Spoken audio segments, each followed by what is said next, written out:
mes chers camarades Alex de Lambert daf doon am lu muy wax ci benn livre bu mu bindoon ne soyez pas gentil mais soyez vrai. Il disait ceci: toute violence intériorisée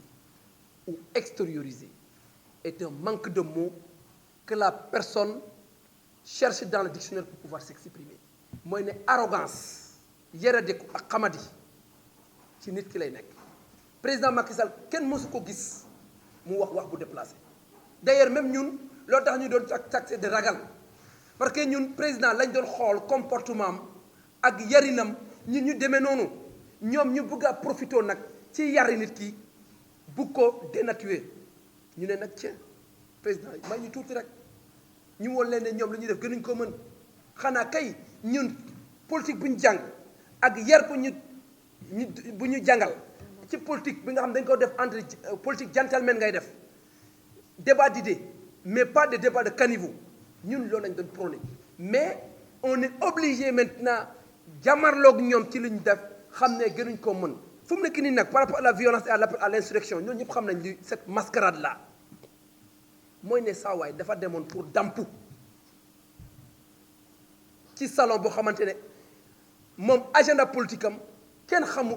nu mu ko demee ak ci biir APR kenn xamul agenda am bu muy dem yóbbu chauffeur yóbbu dara ndax mu taali otoom dugg Sweet Beauté di damp lu fa xew moom ak Adji Sarr ñoo ko xam Adji Sarr nee na ko yeewi donc Sonko na ngay yeewi Adji Sarr yaa ko yeew parce que yaa dem xam ma da nga ko forcé xam ma forcé woo ko nga am lu mu fa def ñaari nit nag suñ sëqee dara kenn ku su jógee yuuxu waaye ku ci wax da ngaa ñeme yàlla ku ci wax da ngaa ñeme yàlla Sonko moom lañ accuse Adji Sarr moo ko ak ñoom ñaar kese ak yàlla ñoo nekkoon ci salle ba di dampante mu ne dama doon damp bi neex mu ne ma jox ma bañ mu violé ma mais saa waay na assumer ay responsabilités mu bugg a reylu ay doomi jàmbur bugg a reylu ay doomi jàmbur ci ay damp histoire de damp lu ci bakkali jàmbur bu fekki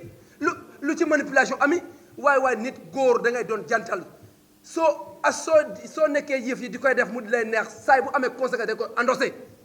Sonko c'est un irresponsable c'est un maniaque sexuel dafa war a nekk nag am fit appel à l'insurrection xam nañ ne moom xam nga lu mu bëgg moom su mën a am sa possibilité pes président pour ñu tëjee ko atteinte à la sûreté de l'État moo ko gën a mu dem procès Sonko tout ce tintamarre là qu'il est en train de faire mooy ne bëggul dem élection xam nga bëggul dem procès bëggul dem procès parce que xam na ne su dem procès sa partie anatomique génitale est dans les smartphones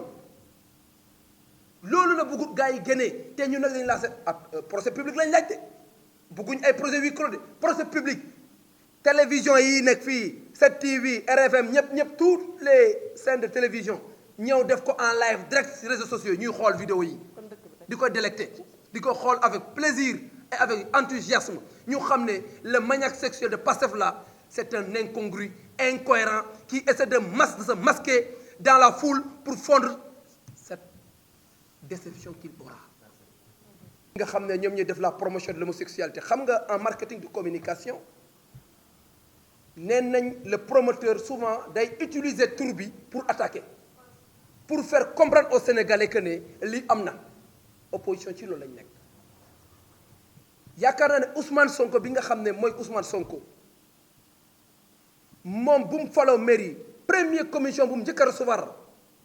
mooy loge bi nga xam ne moo nekk loge de Paris di daganal góor jigéen Sénégal moom la njëkk a recevoir mairie fii ak Ziguinchor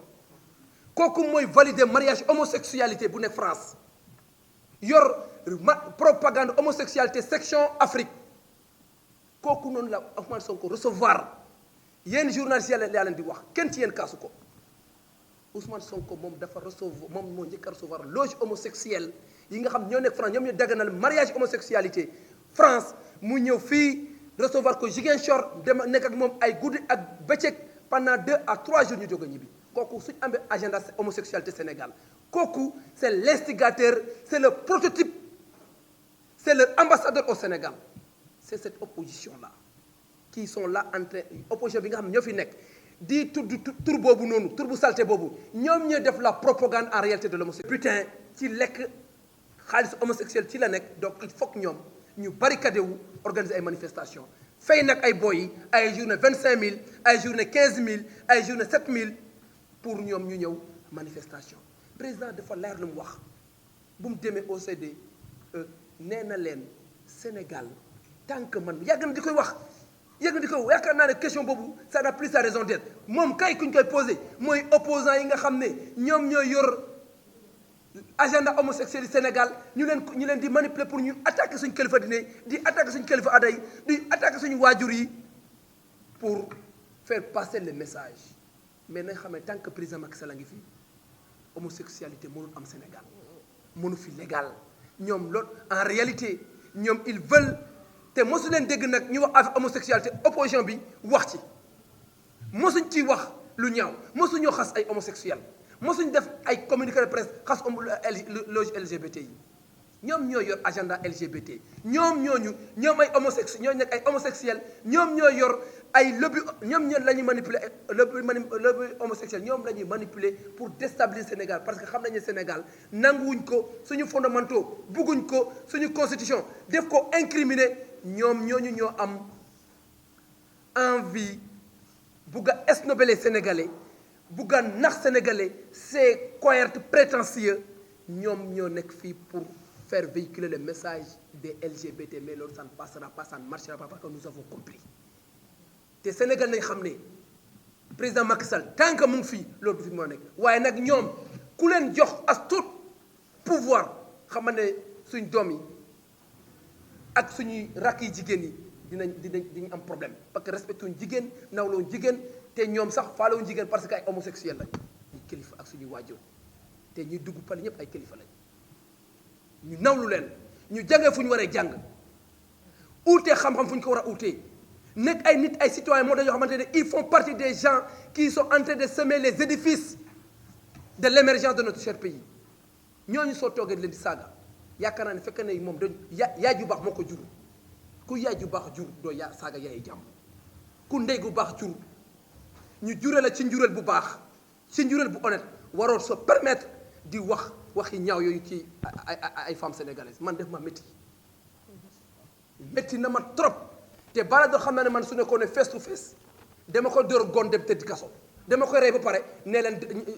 jébal sama bopp prison parce que lu mu def ñépp la saaga Sénégal Soxna Jaara lañ xam Maam Asta lañ xam ay kilifa yi diine képp ku nekk fii kilifa muy président muy marabout muy keneen jigéen moo la jur donc famille ngir yàlla war a suñu yéen politiciens yi respecté leen jigéen Sénégal ñooñu jur suñu waajur lañ nous devons se prosterner yàlla sax war a jàmm waaye war nañ a jàmm suñu waajur parce que sonn nañ ci ñun dañu ëmb 9 mois nampal ñu 3 ans ñu téye ñu di ñu tete dugal ñu école ñu jàngal ñu nekk ba toll fu ñu toll nekk ay góor yàlla kooku soo ko fayut waroo ko saaga ngeen bal ma am xam nga question de démission ça émane de la moralité individuelle nit ki li muy sentir ba dugg ak li muy sentir ba génn kooku mënoo ci wax man li ma gëm man mii en tant que coordonnateur national des jeunes cadres il n'existe pas un seul jour ou bien que je ne défends pas le président par mes écrits